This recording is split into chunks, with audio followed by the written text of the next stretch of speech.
Hello, all you children of darkness.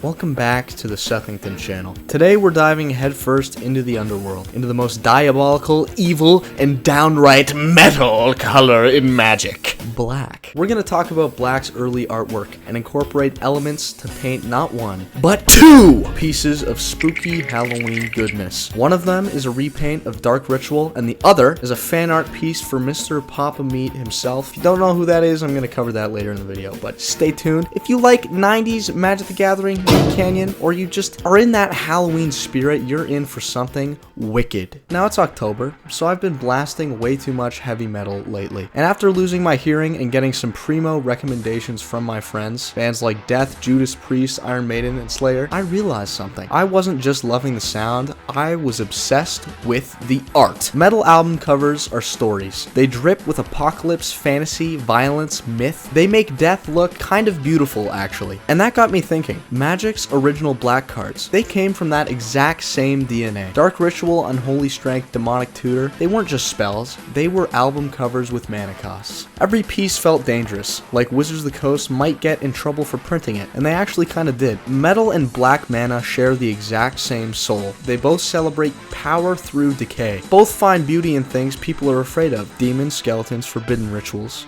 what have you. Black in early Magic wasn't evil for the sake of it. It was about ambition, sacrifice, and hunger. You weren't worshipping darkness, you were using it. You were embodying the evil mage. It's that same energy you get when a guitar screams through distortion, or when an album cover shows 1,000 corpses rising from a bloody red sky, or when that fucking pinch harmonic in the intro to Pull the Plug gets me acting up.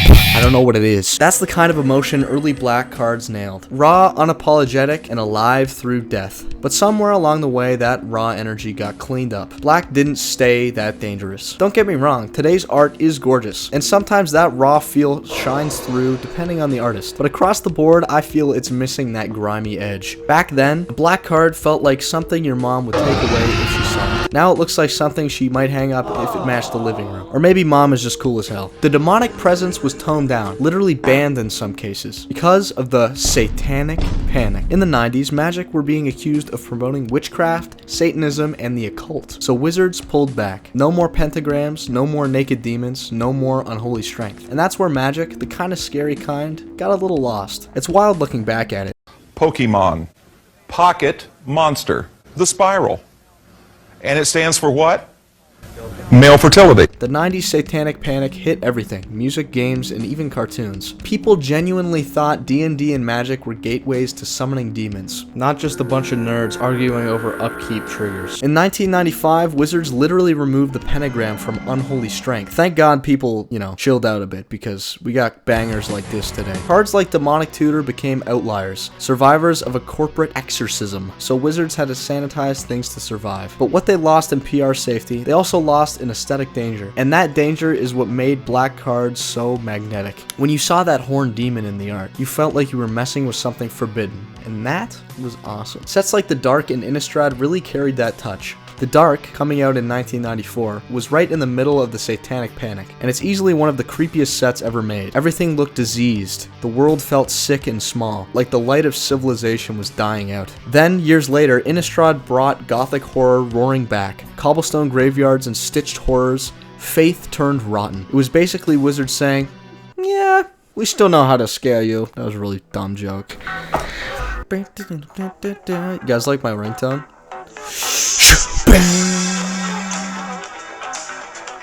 What song is that? Leave it in the comments. So what we can learn from early Magic and from metal album art is that free creativity, married with raw skill, makes art powerful. It's just like metal music itself. As a drummer, the sheer chops of the drums alone make me think that someone sold their soul along the way. Not to mention all the other crazy musicianship. They were made by people channeling chaos, not just following a brand guide. The best fantasy doesn't need to look realistic. It needs to feel like something that shouldn't exist but does. Sure, realism helps sell that. It's more of a helping hand than an end-all be-all. And that's what I'm chasing with these repaints. Kind of a lot to live up to be honest, and I don't know if I fit all of this to a T. Grain of salt. fault. So first up, Dark Ritual. Probably the most iconic black spell ever made. 1 mana to generate 3 black mana. It's pure distilled evil. I wanted my repaint to feel like a full-on death metal cover. Something that could sit next to Scream Bloody Gore or Leprosy. Also done by the same artist. And the same guy who did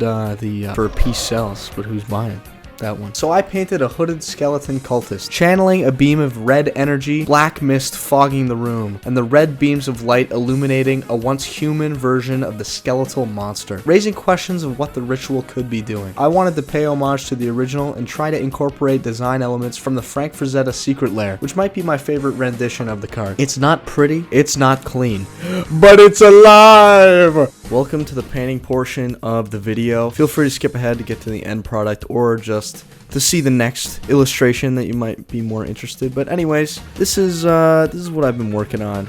I had this idea quite a while ago. I was gonna do a video where I paint 5 of the best cards for each color in Magic, and then I realized, you know, why not make more videos than just one big video? It's harder to do that when you're a smaller creator. I think making just more content more frequently is better than just making one video. It's kind of a give or take thing.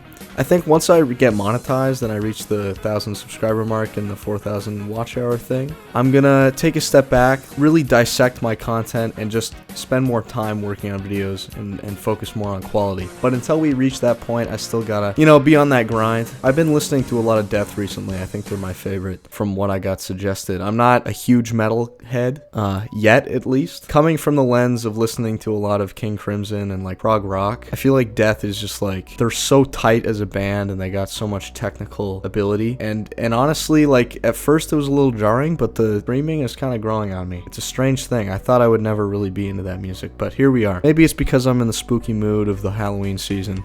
This painting took me a while, probably about like 6 or 7 hours. I really decided to focus on the anatomy and stuff like that. I know I said before in this video, realism isn't really an end-all be-all with fantasy, but it's such a good tool to really sell your artwork. Like, it has to be realistic in the sense that you can believe that what is going on in the painting is actually happening. That's where realism comes in handy. So I think the anatomy of the arm and like some of the things help to sell the parts that aren't as realistic, like the beam of light shooting into his face and then like kind of highlighting a once alive version of this character, or like different version. I don't know. I also added a hooded figure in the background. I don't know if you can see that. A technique I use for this painting that I use a lot, adding in little contrasting colors to certain parts of the painting that I want to have contrast. So if you notice, the arm and the whole body of the character has a slight green tint to it. That's because the rest of the painting surrounding it is predominantly red. You don't want to go too much into the green and make it too saturated, or if you had a really saturated green, you don't want to have a really saturated red right next to it, because then it kind of clashes, depending on what you're going for, because there's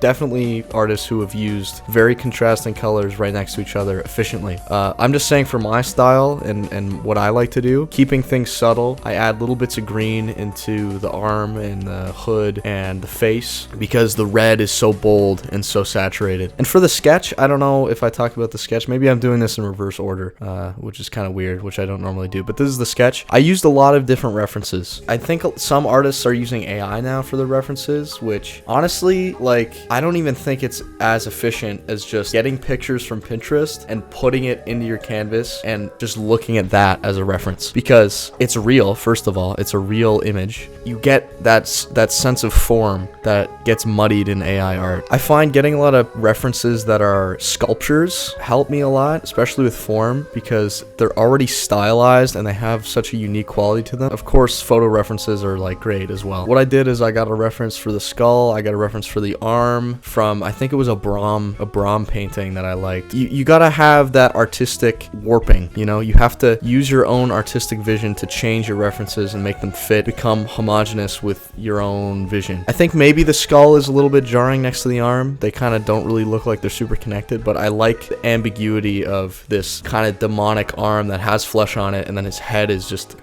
just a full-on skull, and he's underneath all of these cloths, so maybe he's like stitched together like Frankenstein. There's a lot of questions that arise when you look at the painting, I think. And that's something that I wanted to achieve with the horror aspect of it. The only thing I didn't really use for reference is lighting. I think if you get a strong sense of lighting, which I'm not perfect, I don't really have like a great sense of lighting, but if you're like busted at lighting, you can learn form from just looking at a reference, I feel. Or maybe that's just because I'm better at form and I don't know. The references help your form so much that the main thing that you have to really think about is the lighting. And those things kind of go hand in hand. So that's also another important thing. I don't know why this is turning into like an art lesson, but and for my second trick, I wanted to make something fun. A Halloween treat, if you will. So this one's fan art for Papa Meat's Halloween costume characters video that he did. He went and traveled to a myriad of different stores that sell Halloween items and made these 3 very funny creative characters, and I specifically gravitated to John St. John, or the Fox Boy, and I decided to paint this after the call to action in his video. Then after a while we started to think about what is the lore, what is the backstory of our character. We started to really have fun with it. Ended up being a child who was raised by foxes when he was younger, and he's grown up to be a 30-year-old like fox child. Fox Boy. Looks like a goddamn creepypasta character. John St. John, the Fox Boy. It's so funny knowing you have skid marked underwear. Also, draw art for the subreddit. Yeah, we got a subreddit. Draw art of Nick's outfits for the subreddit, and we'll put it in a future video for a little compilation. It'll be fun. You know, I thought it would be nice to give like a smaller creator a chance, get some more exposure. I know he's only got how many subscribers?